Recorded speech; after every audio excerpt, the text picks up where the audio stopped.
Hey guys, welcome back to my channel. This is Easily Knitfluenced and my name is Michelle.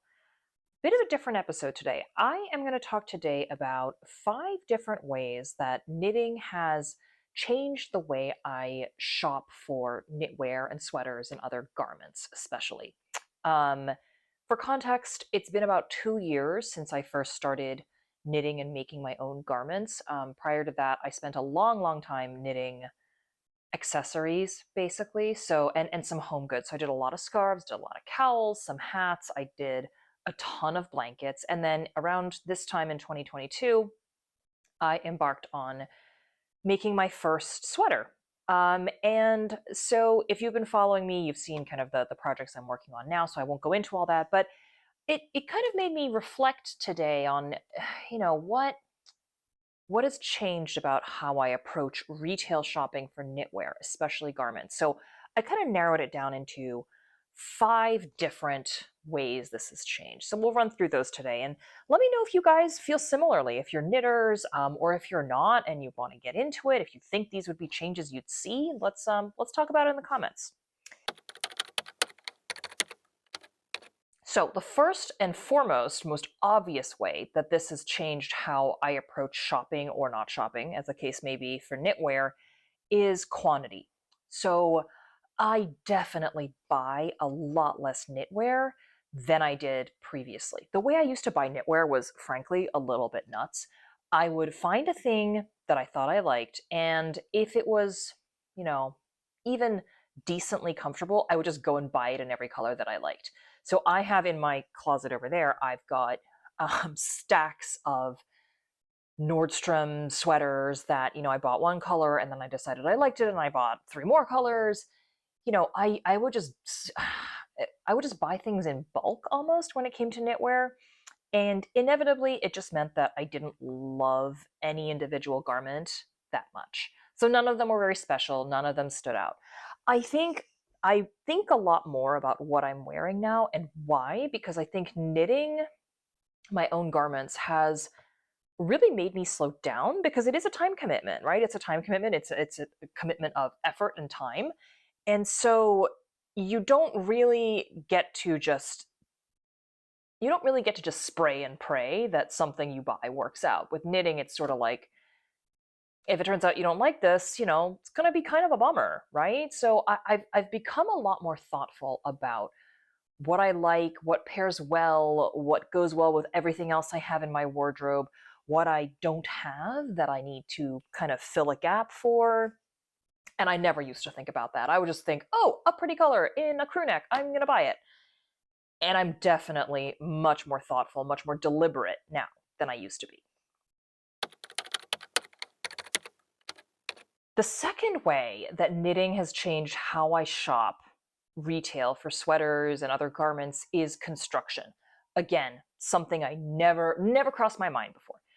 I would buy things and then be baffled about why they felt uncomfortable when certain other things didn't. And I never really thought much more about it. I just thought, oh, maybe that designer is just not for me. But knitting has really opened my eyes to there are certain ways that sweaters and cardigans and so on are constructed. And for different bodies and different people and frankly different preferences, you're going to have an idea pretty quickly if you knit about what works for you and what doesn't. So, for example, for myself, I have had a hard time historically with round yokes. And those are very cute designs, right? You see a lot of those retail, like especially in the wintertime, you see like Christmas sweaters and holiday sweaters, and they all tend to have the round yoke shape. It just doesn't work that well for me. I have very broad shoulders, a larger than average bust, and then to have a round yoke fit the shoulders, very often what it means is it sort of hangs on the rest of me like a sack and not in a cute oversized way. Now, what I have discovered on the flip side is I love a drop shoulder.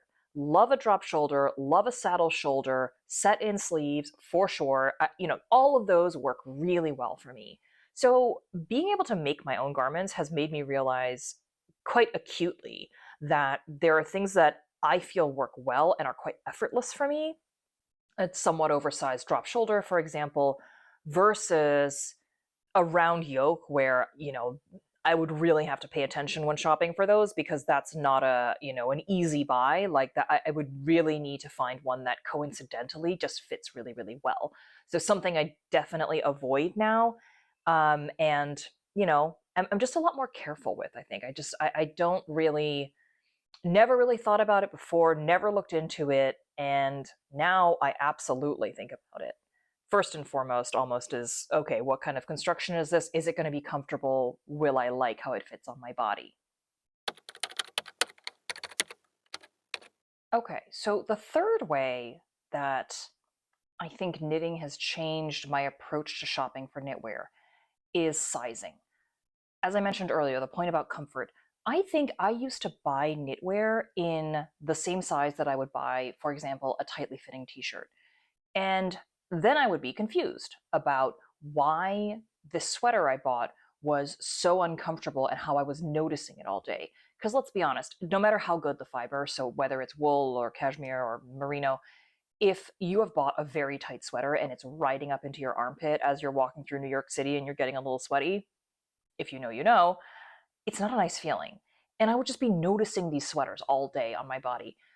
And then they were also very high maintenance because obviously, if you're actively sweating into a natural fiber constantly, you need to wash it more, you need to lay it out to dry more. And so I just had this collection of sweaters that were such a pain to wear all winter and maintain.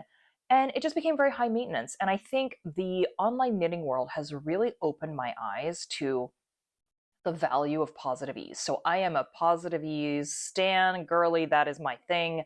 I I love a bit of positive ease. I think it makes things hang so much better off my frame. I'm quite tall, so I think it kind of balances out things nicely with the height. I'm 5'8", and like I said, I have broad shoulders, so it's kind of a nice sort of long, I don't want to say masculine, but kind of a striking shape as opposed to everything feeling so skin tight.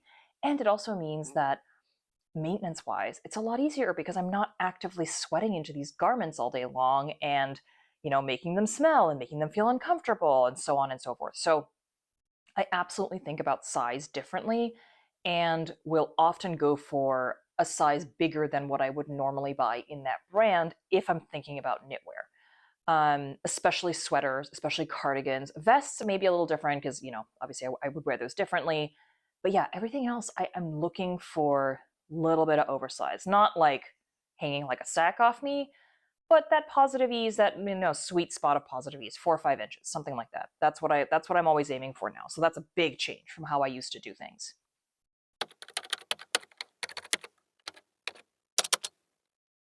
Number four, I'm going to call this section, special features or complexity. These days, I don't really buy a lot of simple sweaters. So I'm talking raglans, I'm talking crew necks, I'm talking like plain stockinette things because I know I can make those sweaters. So, I don't really go into a shop and think, I really need to buy a bunch of, plain raglan crew necks. I can make that. I can make it in the exact fiber, the exact color of my choice. That's an easy in front of the TV, usually stockinette project.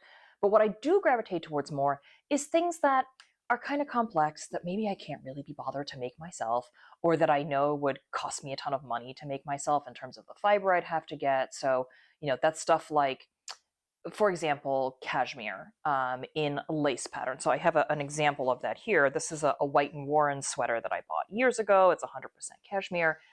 And you can see it has this beautiful lace patterning on it. And this is in a light fingering weight, I think. So for me to make something like this would be an undertaking, to say the least. And this is one of my most worn favorite sweaters. It is super comfortable, and it's something that I really appreciate because I know how much it would take me to make something like this. So when I can find a good deal for a sweater like this one, store bought, that's awesome. Same thing for, complicated cables. Like I like doing cables. I have some cable projects right now in my whips. That's all great. But cables take me a really long time. They take me months. If I'm doing a full size sweater or cardigan with cables, that is a multiple month project. I absolutely will gravitate towards a section of the store that has cable sweaters, cable cardigans, anything with special features or designs that draw my eye that I know would take me forever to do myself. That's a lot more interesting to me than a plain stockinette sweater.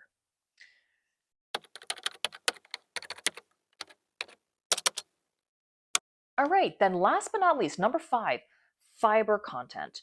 Again, this was not something, I won't say it's not something I thought about. I did loosely think about this before. So I always had my preferences. I liked cottons, I liked merinos, I liked cashmeres, even before I started knitting sweaters and garments for myself. But I didn't think about it much deeper than that, as in what fiber is good for what season and what purpose and how breathable are they? How washable are they? How are they going to work in different times of year, in different settings, in the office, not in the office? Do you want a polyester blend in there? Do you want silk in there?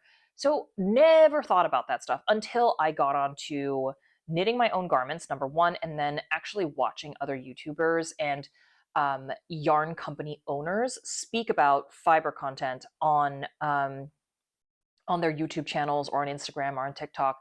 And I just learned so much more about fiber and how it works and how it drapes and how it hangs off the body, and have formed a much more targeted and again deliberate approach to how I shop for those things in stores. So I still love all the same fibers, right? Don't get me wrong. It's not like that's really changed. It's more that the way I think about it is different. So this time of year, it's November, I probably wouldn't be out there hunting for like a cotton cardigan. It's just not something I'm going to be wearing until probably May at this point. But cashmere's, absolutely. A good merino, absolutely. And case in point, I'm wearing this is 100% merino. This is to my point about complexity and like special features. This is a sort of boxy, part crochet, part knit, 100% merino cardigan from Cezanne. It's the cardigan that everybody buys from Cezanne, and I love it. Again, it's not something I would make myself. And so I love wearing this. I just got this a couple weeks ago and I've worn it multiple times since then. So yeah, fiber content is more, I'm much more deliberate about it. I will buy it much more seasonally, and I will also think about the particular garment and whether it's going to make sense or not. So in the past, I would have bought, like, for example, a cashmere sleeveless top, not a vest, like a top. And I know better now because, case in point, that top I bought, it's in my closet. I never wear it because in the seasons where it is wearable, um, it's very rare because cashmere is very warm. So it's like, okay, you're wearing a sleeveless top, but if you want to be warm, it's going to be cold outside, meaning your arms are exposed. It's a sleeveless top, so it's not a vest, meaning you can't wear something under it. And I don't make mistakes like that anymore, where I buy things that just don't make sense for the season or don't make sense for the fiber. Now, the one exception I will say to how knitting has not changed my shopping is I will always jump on a good cashmere deal. I mean, this is a case in point, the sweater I just showed you, the White and Worn one. Not so much on the websites of these brands, but if you go to retail stores, boutique stores that stock a bunch of different brands, oftentimes they'll have, nice cashmere brands like White and Warren, Naked Cashmere, but there's a ton of other ones out there.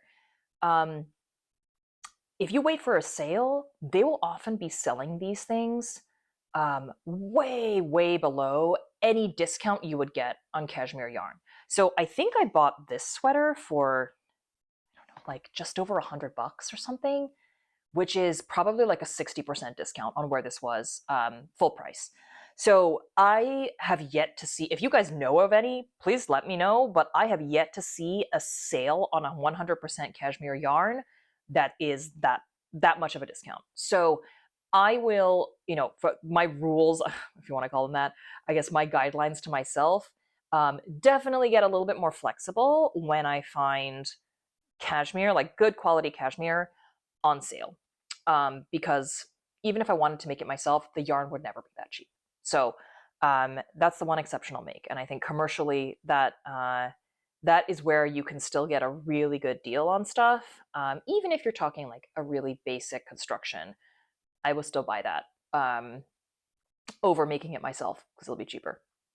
So that's it. Fun little video, kind of reflecting on what has changed for me in the last 2 years, and a lot has changed, and I think most of it for the better. I'm a much more thoughtful and considerate consumer, meaning I don't end up with a ton of crap in my closet that I regret buying, that I never wear, that just sits there and collects dust and gets eaten by moths or whatever. So I'm very happy about that.